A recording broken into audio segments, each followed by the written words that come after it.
गुरुदेव भगवान की जय।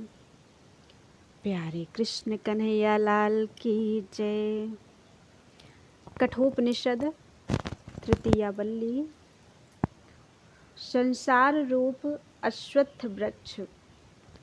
लोक में जिस प्रकार तूल का निश्चय कर लेने से ही कार्य का निश्चय कर लेने से ही वृक्ष के मूल का निश्चय किया जाता है, उसी प्रकार संसार कार्य रूप वृक्ष के निश्चय से उसके मूल ब्रह्म का स्वरूप निर्धारण करने की इच्छा से यह छठी वल्ली आरंभ की जाती है। ऊर्ध्वमूलो वाक्शाख एषो अश्वत्थः सनातनः तदेव शुक्रं तद् ब्रह्म तदेवामृतमुच्यते तस्मिन् लोकाः श्रिताः सर्वे तदुनात्येति कश्चन एतद्वै तत्। जिसका मूल ऊपर की ओर तथा शाखाएं नीचे की ओर हैं, ऐसा यह अश्वत्थ वृक्ष सनातन अर्थात अनादिकालीन है। वही विशुद्ध ज्योति स्वरूप है, वही ब्रह्म है और वही अमृत कहा जाता है।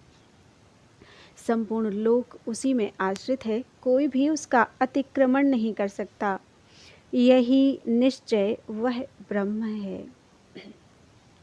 ऊर्ध्व अर्थात ऊपर की ओर,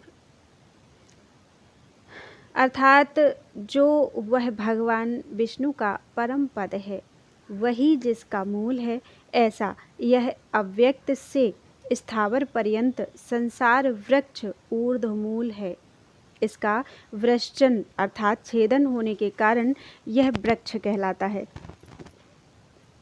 जो जन्म जरा मरण और शोक आदि अनेक अनर्थों से भरा हुआ, क्षण क्षण में अन्यथा भाव को प्राप्त होने वाला, माया मृग तृष्णा के जल और गंधर्व नगरादि के समान दृष्ट नष्ट स्वरूप होने से अंत में वृक्ष के समान अभाव रूप हो जाने वाला, केले के खंभे के समान निस्सार और सैकड़ों पाखंडियों की बुद्धि के विकल्पों का आश्रय है।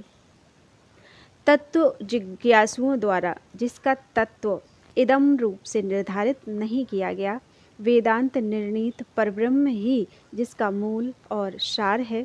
जो अविद्या काम कर्म और अव्यक्त रूप बीज से उत्पन्न होने वाला है, ज्ञान और क्रिया ये दोनों शक्तियाँ जिसकी स्वरूप भूत हैं, वह अपर ब्रह्म रूप हिरण्यगर्भ ही जिसका अंकुर है। संपूर्ण प्राणियों के लिंग शरीर ही जिसके स्कंध हैं, जो तृष्णा रूप जल के सिंचन से बढ़े हुए तेज वाला, बुद्धि इंद्रिय और विषय रूप नूतन पल्लवों के अंकुर वाला, श्रुति स्मृति न्याय और ज्ञानोपदेश रूप पत्तों वाला, यज्ञ दान तप आदि अनेक क्रियाकलाप रूप सुंदर फूलों वाला, सुख दुख और वेदना रूप अनेक प्रकार के रसों से युक्त, प्राणियों की आजीविका रूप अनंत फलों वाला तथा फलों की तृष्णा रूप जल के सिंचन से बढ़े हुए और सात्विक आदि भावों से मिश्रित एवं दृढ़ता पूर्वक स्थिर हुए कर्म वासनादि रूप अवान्तर मूलों वाला है।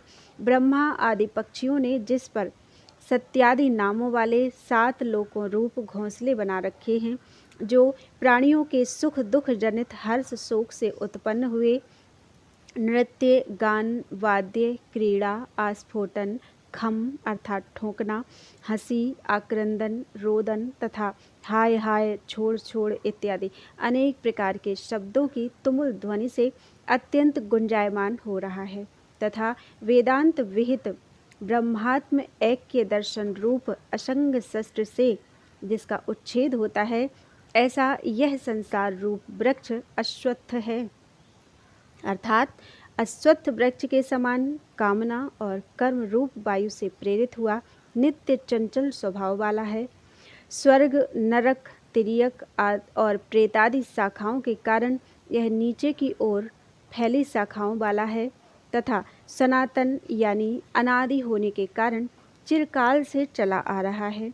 इस संसार का जो मूल है, वही शुक्र शुभ्र शुद्ध ज्योतिर्मय अर्थात चैतन्य आत्म ज्योति ही स्वरूप है। वही सबसे महान होने के कारण ब्रह्म है।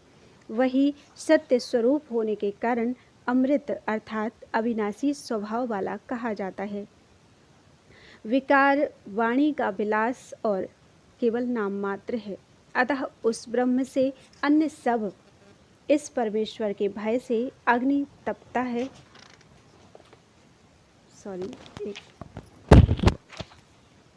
अतः उस ब्रह्म से अन्य सब मिथ्या और नाशवान है।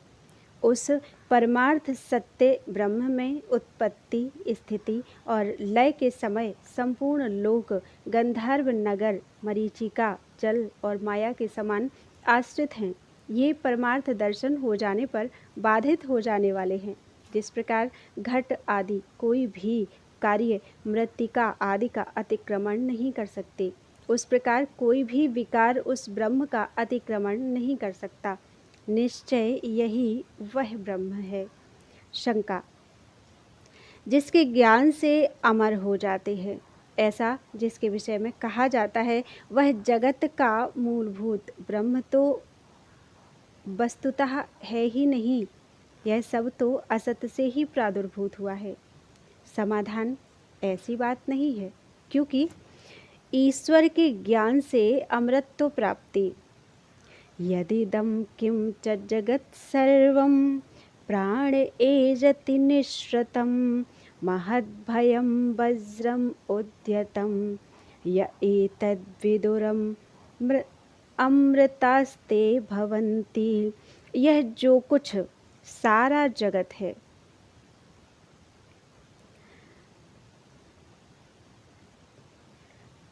प्राण ब्रह्म में उदित होकर उसी से चेष्टा कर रहा है। वह ब्रह्म महान भय रूप और उठे हुए वज्र के समान है। जो इसे जानते हैं वे अमर हो जाते हैं। यह जो कुछ है अर्थात यह जो कुछ जगत है, वह सब प्राण यानी परब्रह्म के होने पर ही उसी से प्रादुर्भूत होकर एजन, कंपन, गमन अर्थात नियम से चेष्टा कर रहा है। इस प्रकार जो ब्रह्म जगत की उत्पत्ति आदि का कारण है, वह महान भय रूप है। यह महान भय रूप है अर्थात इससे सब भय मानते हैं, इसलिए यह महद भय है तथा उठाए हुए वज्र के समान है। कहना यह है कि जिस प्रकार अपने सामने स्वामी को हाथ में वज्र उठाए देखकर सेवक लोग नियमानुसार उसकी आज्ञा में प्रवृत्त होते रहते हैं, उसी प्रकार चंद्रमा, सूर्य, ग्रह, नक्षत्र और तारा आदि रूप यह सारा जगत अपने अधिष्ठाताओं के सहित एक क्षण को भी विश्राम ना लेकर नियमानुसार उनकी आज्ञा में बरतता है। अपने अंतःकरण की प्रवृत्ति के साक्षी भूत इस एक ब्रह्म को जो लोग जानते हैं, वे अमर अर्थात आमरण धर्मा हो जाते हैं। उसके भय से जगत किस प्रकार व्यापार कर रहा है, सो कहते हैं। सर्वशासक प्रभु भयादस्याग्निस्तपति भयात्तपति सूर्यः भयादिन्द्रश्च वायुश्च मृत्युर्धावति पंचमः। इस परमेश्वर के भय से अग्नि तपता है, इसी के भय से सूर्य तपता है तथा इसी के भय से इंद्र, वायु और पांचवा मृत्यु दौड़ता है।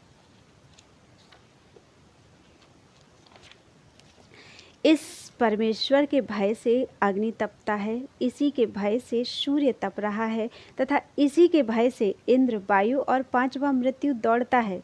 यदि सामर्थ्यवान और ईसनशील लोकपालों का हाथ में वज्र उठाए रखने वाले इंद्र के समान कोई नियंता ना होता, तो स्वामी के भय से प्रवृत्त होने वाले सेवकों के समान उनकी नियमित प्रवृत्ति नहीं हो सकती थी। ईश्वर ज्ञान के बिना पुनर्जन्म प्राप्ति और उस भय के कारण स्वरूप ब्रह्म को इह चेदशकद्बोद्धुं प्राक् शरीरस्य विस्रसः ततः सर्गेषु लोकेषु शरीरत्वाय कल्पते। यदि इस देह में इसके पतन से पूर्व ही ब्रह्म को जान सका तो बंधन से मुक्त होता है। यदि नहीं जान पाया तो इन जन्म मरणशील लोकों में वह शरीर भाव को प्राप्त होने में समर्थ होता है। यदि इस देह में अर्थात जीवित रहते हुए ही शरीर का पतन होने से पूर्व साधक पुरुष ने इन सूर्यादि के भय के हेतुभूत ब्रह्म को जान लिया तो वह संसार बंधन से मुक्त हो जाता है। और यदि उसे न जान सका तो उसका ज्ञान न होने के कारण वह सर्गों में जिनमें सृष्टव्य प्राणियों की रचना की जाती है उन पृथ्वी आदि लोकों में शरीरत्व शरीर भाव को प्राप्त होने में समर्थ होता है अर्थात शरीर ग्रहण कर लेता है। अतः शरीर पात से पूर्व ही आत्मज्ञान के लिए यत्न करना चाहिए, क्योंकि जिस प्रकार दर्पण में मुख का प्रतिबिंब स्पष्ट पड़ता है इसी प्रकार इस मनुष्य देह में ही आत्मा का स्पष्ट दर्शन हो सकता है। इसमें वह जैसा स्पष्टतया अनुभव होता है वैसा ब्रह्मलोक को छोड़कर और किसी लोक में नहीं होता और उसका प्राप्त होना अत्यंत कठिन है। सो किस प्रकार, इस पर कहते हैं स्थान भेद से भगवत दर्शन में तारतम्य। यथा दर्शे तथात्मनि यथा स्वप्ने तथा पितृलोके यथाप्सु परिविदद्रसे तथा गंधर्वलोके छाया तपयोरिव ब्रह्मलोके। जिस प्रकार दर्पण में उसी प्रकार निर्मल बुद्धि में आत्मा का स्पष्ट दर्शन होता है तथा जैसा स्वप्न में वैसा ही पितृलोक में और जैसा जल में वैसा ही गंधर्वलोक में उसका अस्पष्ट भान होता है। किंतु ब्रह्मलोक में तो छाया और प्रकाश के समान वह सर्वथा स्पष्ट अनुभव होता है। जिस प्रकार लोक दर्पण में प्रतिबिंबित हुए अपने आप को अत्यंत स्पष्टतया देखता है उसी प्रकार दर्पण के समान निर्मल हुई अपनी बुद्धि में आत्मा का स्पष्ट दर्शन होता है, ऐसा इसका अभिप्राय है। जिस प्रकार स्वप्न में जागृत वासनाओं से प्रकट हुआ दर्शन अस्पष्ट होता है उसी प्रकार पितृलोक में भी अस्पष्ट आत्मदर्शन होता है, क्योंकि वहाँ जीव कर्मफल के उपभोग में आसक्त रहता है तथा जिस प्रकार जल में अपना स्वरूप ऐसा दिखलाई देता है मानो उसके अवयव विभक्त न हों, उसी प्रकार गंधर्वलोक में भी अस्पष्ट रूप से ही आत्मा का दर्शन होता है। अन्य लोकों में भी शास्त्र प्रमाण से ऐसा ही अर्थात अस्पष्ट आत्मदर्शन ही माना जाता है। एकमात्र ब्रह्मलोक में ही छाया और प्रकाश के समान वह आत्मदर्शन अत्यंत स्पष्टतया होता है, किंतु अत्यंत विशिष्ट कर्म और ज्ञान से साध्य होने के कारण वह ब्रह्मलोक बड़ा ही दुष्प्राप्य है। अतः अभिप्राय यह है कि इस मनुष्य लोक में ही आत्मदर्शन के लिए प्रयत्न करना चाहिए। बोलो वृंदावन बिहारी लाल की जय। तीसरी बल्ली के 5 श्लोक हो चुके हैं आज। त्वदीयं वस्तु गोविंदम तुभ्यमेव समर्पितम्।